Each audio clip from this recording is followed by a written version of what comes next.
Deputy CM और ये कोई पार्टी किसी के घर की बात होती तो है नहीं भाई, कि अब मैं फैसला कर लूं या भाई साहब फैसला कर लें या बहन जी फैसला कर लें। ये नहीं हो सकता कि हम पार्टी के सिपाही हैं और जो भी बात होती है वो हाईकमांड ही हमारा फैसला करती है। कोई मैं ये नहीं कह सकती कि भाई ये बनेगा वो बनेगा। Madam Kiran ji CLP leader थी, मुझे आज पार्टी ने कुछ दे रखा है, भाई साहब को कुछ दे रखा है और चंद और नेता हैं जिनके पास कुछ ओहदे हैं। लेकिन कितने हमारे ऐसे वर्कर हैं जिनको पहचान मिली है और क्या कारण है कि उनको पहचान नहीं मिली। और उस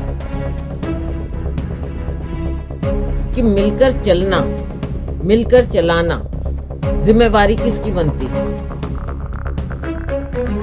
कहीं एक हाथ से तो बीजेपी के साथ हाथ मिलाएं और दूसरी तरफ से कहीं हम कांग्रेस की या लोगों की लड़ाई लड़ें, ऐसा तो नहीं हो सकता।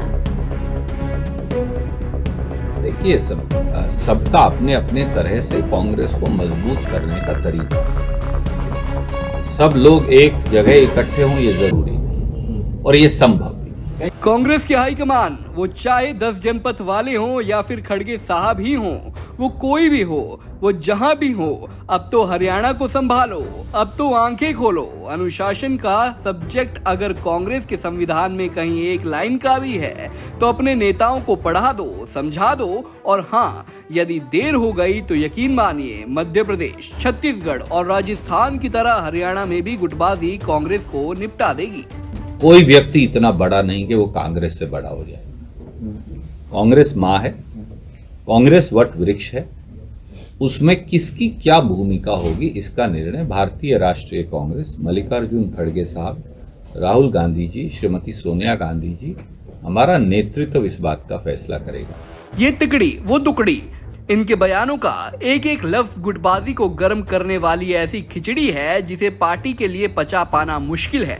हरियाणा में एसआरके ग्रुप से लगातार मशहूर हो रही इस तिकड़ी ने आज फिर से अपने तेवर दिखाए, और वो भी कहां, हुड्डा का गढ़ कहे जाने वाले रोहतक में। 5 राज्यों के चुनाव से पहले एसआरके ग्रुप एक्टिव नहीं था, मगर हिंदी पट्टी के 3 राज्य हारने के बाद ये ग्रुप फिर से एकजुट हो चुका है और मैदान में उतरकर सरकार से ज्यादा तीखे तेवर अपने ही पार्टी नेताओं को दिखा रहा है।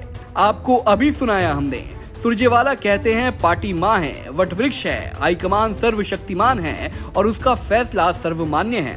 मगर धरातल पर हालात ये हैं कि जिस उदयभान को कांग्रेस हाईकमान ने हरियाणा कांग्रेस की कमान दी है, उसी उदयभान को ये टिकड़ी खुले मंच से कदम कदम पर नजरअंदाज करती है। हाँ, कारण कोई भी हो। देखिए सबका अपने अपने तरह से कांग्रेस को मजबूत करने का तरीका है।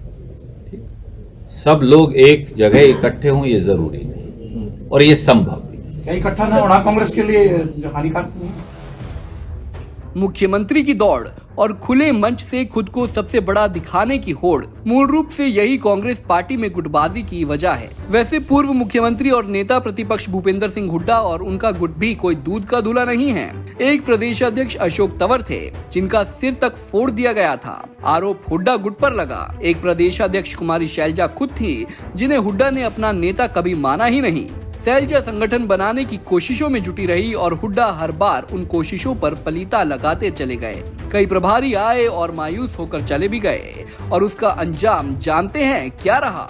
पिछले 9 सालों से आज तक कांग्रेस का संगठन नहीं बन सका। खैर, एक कहावत है, जैसी करनी वैसी भरनी। हुड्डा ने जैसा किया, आज खुद हुड्डा के सामने किरण, शैलजा और सुरजेवाला की ये तिकड़ी बड़ी ही नहीं बल्कि बहुत बड़ी चुनौती बनकर खड़ी है। मैंने खुद कहा कि मैंने अब तक लोकसभा के चुनाव लड़े हैं, राज्यसभा में भी रही हूँ। हाईकमान ने जो आदेश किया मैंने हमेशा माना और मैं हमेशा कहती हूँ कि जो पार्टी फैसला करती है वही सर्वोपरि होता है। अगर लोकसभा का कहेंगे हाईकमान तो लोकसभा लड़ूंगी, लेकिन क्योंकि अब तक मैंने पार्लियामेंट का किया है, इस बार मेरी व्यक्तिगत इच्छा है कि मैं विधानसभा का चुनाव लड़ूं। लेकिन उसके उपरांत मैं ये भी कहा है और मैं हमेशा कहती हूँ कांग्रेस की सच्ची सिपाही होने के नाते कि आखिरी फैसला हमारी हाईकमांड का होता है। सीट कौन सी मिल जा रही है? उस समय देखेंगे। हाईकमांड ही फैसला करेगा। हाईकमांड फैसला करेगा। मैडम 4 डिप्टी सीएम हरियाणा है। अब देखो डिप्टी सीएम और ये कोई पार्टी किसी के घर की बाप होती तो है नहीं भाई, कि अब मैं फैसला कर लूं या भाई साहब फैसला कर लें या बहन जी फैसला कर लें, ये नहीं हो सकता। अब चलिए रोहतक में एक साथ नजर आई कांग्रेस की तिकड़ी के पीछे की वजह आपको बताते हैं। दरअसल कांग्रेस की तिकड़ी कहे या फिर एसआरके ग्रुप, जनवरी के मध्य से ये ग्रुप हरियाणा की सभी 10 लोकसभा सीटों पर कांग्रेस संदेश यात्रा निकालने जा रहा है और उसी सिलसिले में आज रोहतक में ये बड़ा जमावड़ा हुआ। प्रेस कॉन्फ्रेंस हुई जिसमें हुड्डा गुट पर भाजपा से मिले होने का गंभीर आरोप लगाया गया और ताल ठोकते हुए सीधी और खुली चुनौती भी दे दी गई। बिल्कुल बिल्कुल, ये मेरा एक मन का वो रहा और मुझे मलाल है कि जब मैं भी पीसीसी प्रेसिडेंट रही तो हम संगठन नहीं बना पाए।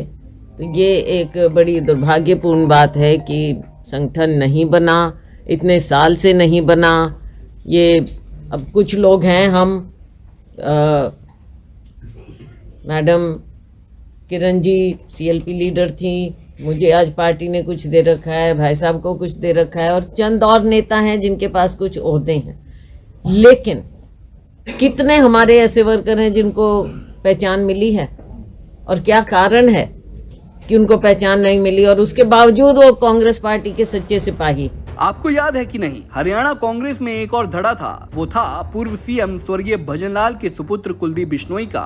उन्हें भी मुख्यमंत्री की कुर्सी बड़ी अच्छी लगती थी, मगर सालों से उम्मीदों के सपनों को ढोते चले आ रहे बिश्नोई का सब्र उदयभान के प्रदेशाध्यक्ष बनते ही टूट गया और एक ही झटके में कांग्रेसी कुलदीप बिश्नोई भाजपाई हो गए। हालांकि उसके बाद एक और पूर्व सीएम बंसीलाल की पुत्रवधू किरण चौधरी का नाम भी जोर शोर से उठा।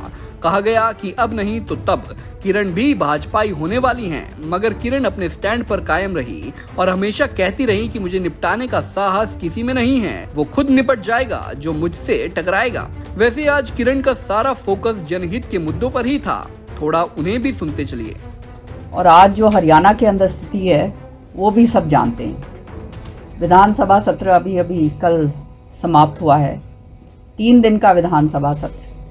इतने सारे मुद्दे मेरे पास जनहित के पूरे हरियाणा से आते हैं कि जिनको उठाया जाए कि सरकार उनका समाधान निकाले, लेकिन सरकार जो है पूरी तरह से अनदेखी करती है और 3 दिन के सदन में आप जानते हैं कभी भी कुछ हो नहीं सकता।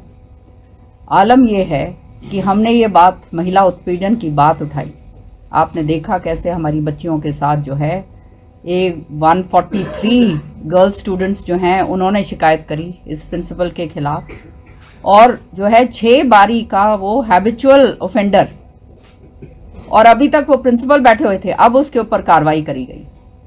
तो इससे ज्यादा और घिनौनी बात क्या होगी। लौटते हैं गुटबाजी पर, क्योंकि ये जमावड़ा ही इसीलिए हुआ कि उनकी ताकत हुड्डा और उनका गुट देखे। तो हम भी धरातल की तस्वीर बिना लाग लपेटे अपने दर्शकों तक जरूर पहुंचाएंगे।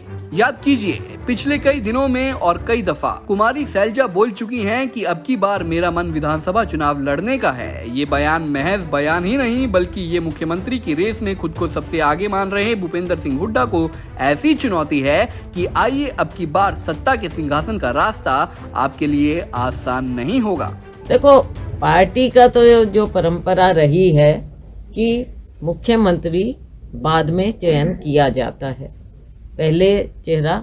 हाँ, जब कोई मुख्यमंत्री सिटिंग मुख्यमंत्री होता है तो वो पार्टी को लीड ज़रूर करता है कि भाई हार है जीत है, उसका काम क्या है, हम कितने एमएलए जीतते हैं जब सत्ता में रहते हैं, तो क्योंकि वो लीड कर रहे हैं सरकार को तो वो जिम्मेवारी एक आती है। लेकिन जब हम ऑपोजिशन में होते हैं तब पार्टी फैसला करती है, चुनाव के बाद फैसला करती है कि कौन मुख्यमंत्री होगा, कोई उप मुख्यमंत्री बनना है नहीं बनना है, कितना बनाना है, किस समुदाय से बनाना है। तो ये ना मेरा फैसला हो सकता है ना किसी और व्यक्ति का हो सकता। हरियाणा कांग्रेस में गुटबाजी की तलवारें मयान से बाहर आ चुकी हैं। उनमें कितनी धार है, कौन बचेगा, कौन धराशायी होगा, या फिर नेताओं की गुटबाजी पार्टी को ही खा जाएगी, ये तो वक्त ही बताएगा। मगर आज की खबर एक और है और वो ये है कि भूपेंद्र सिंह हुड्डा और उदयभान हरियाणा की राजधानी में प्रेस कॉन्फ्रेंस कर रहे थे, तो इधर कांग्रेस का ये SRK ग्रुप हुड्डा के गढ़ में खुद को असली कांग्रेसी बताकर अपनी ताकत का इजहार कर रहा था। वैसे आपको ये भी बता दें कि अभी हाल ही में हुए विधानसभा चुनावों में छत्तीसगढ़ में बघेल और TS सिंहदेव की गुटबाजी ने कांग्रेस की सत्ता छीन ली। राजस्थान में गहलोत और सचिन पायलट की खेम में बंदी भी सरकार को ले डूबी और वहीं मध्य प्रदेश में बनी बनाई सरकार मानकर बैठी कांग्रेस के सपने कमलनाथ, दिग्विजय और जीतू पटवारी की धड़ेबंदी ने चकनाचूर कर दिए। ऐसे में क्या अब हरियाणा की बारी है? ये बड़ा सवाल हम छोड़कर जा रहे हैं। आपकी प्रतिक्रिया का इंतजार रहेगा। रोहतक से दीपक भारद्वाज के साथ मोनू भारद्वाज, पंजाब केसरी टीवी। हमसे जुड़े रहने के लिए हमारे YouTube चैनल को सब्सक्राइब करें और नई वीडियो की नोटिफिकेशन के लिए बेल आइकॉन को दबाएं। अगर आप ये वीडियो Facebook पर देख रहे हैं तो लाइक जरूर करें और ज्यादा से ज्यादा शेयर करें। धन्यवाद।